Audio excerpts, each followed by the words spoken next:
आला हज़रत फाज़िल बरेलवी कहते हैं जान है वो जहान की। और अगली बात उससे भी निराली है, कहते हैं जान है वो, आज जहान है ना, इसका मतलब है जान भी है। तू जिंदा है वल्ला, तू जिंदा है। कहते हैं जान है वो जहान की, और जान है तो जहान है।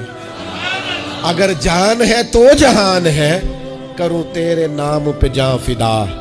ना बस एक जान दो जहां फिदा, मेरा दो जहां से भी नहीं जी भरा। मैं करूं क्या, करोड़ों जहां नहीं। अजीज दोस्तों, वो कहने लगा, शख्स कहने लगा, मैंने वो रात सारी देखी है। ये जो कह रहे हैं ना वो मस्जिद अक्सा आए थे, बादशाह मुझे कसम है अल्लाह की वो आए थे। वो दो कड़ियां मेरे मन विच रुके है, वो कर गए